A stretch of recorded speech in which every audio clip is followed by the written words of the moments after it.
గత 5 ఏళ్ల పాలనలో జగన్ ఏం చేయలేదా? మూతబడి స్థాయిలో ఉన్న ప్రభుత్వ స్కూళ్లను మంచిగా తీర్చిదిద్ది మన పిల్లలకు కార్పొరేట్ స్థాయిలో డిజిటల్ క్లాస్ రూమ్లు ఏర్పాటు చేసి మన పిల్లలు ఇంగ్లీష్లో గలగల మాట్లాడేలా చేసింది ఎవరు? ప్రభుత్వ సేవల కోసం ప్రభుత్వ కార్యాలయాల చుట్టూ తిరగకుండా గ్రామ సచివాలయాల పేరుతో ప్రభుత్వాన్ని మీ వద్దకు తెచ్చింది ఎవరు? 1వ తేదీనే మీ ఇంటి వద్దకు వాలంటీర్లు వచ్చి పెన్షన్ ఇచ్చిన రోజులు గుర్తున్నాయా?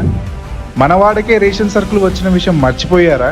ప్రతి గ్రామంలో ఆర్బీకే సెంటర్లు పెట్టి రైతులకు అవసరమైన ఎరువులు సరఫరా చేసింది ఎవరు? మొన్న విజయవాడ వరదలకు కొట్టుకోకపోకుండా కాపాడిన రిటైనింగ్ వాల్ కట్టింది ఎవరు? ప్రతి పేదవాడు పెద్ద చదువులు చదవాలని అమ్మఒడి, జగనన్న విద్యా దీవెన, జగనన్న వసతి దీవెన పథకాలు తెచ్చింది ఎవరు? తన ఇంట్లో పిల్లలు ఏదైతే తింటారో అలా చదివే ప్రతి పేదవాడు తినాలని జగనన్న గోరుముద్దతో పోషకాలతో కూడిన మధ్యాహ్న భోజనం పెట్టింది ఎవరు? ఇలా నవరత్నాల పేరుతో ప్రతి పేద కుటుంబానికి ఆర్థిక స్వేచ్ఛ లభించేలా చేసింది ఎవరు? కరోనాతో ప్రపంచ దేశాలు మొత్తం స్తంభించిన జగన్ ఇచ్చిన సంక్షేమ పథకాలు ఆగలేదు. 5 ఏళ్ల పాలనలో 2.5 ఏండ్లు కరోనాతో పోగా మిగతా 2.5 ఏండ్ల పాలనలో జగన్ చేసినవి ఎన్నో. కంటెంట్ నచ్చితే టిన్ టాక్స్ ను ఫాలో చేయండి.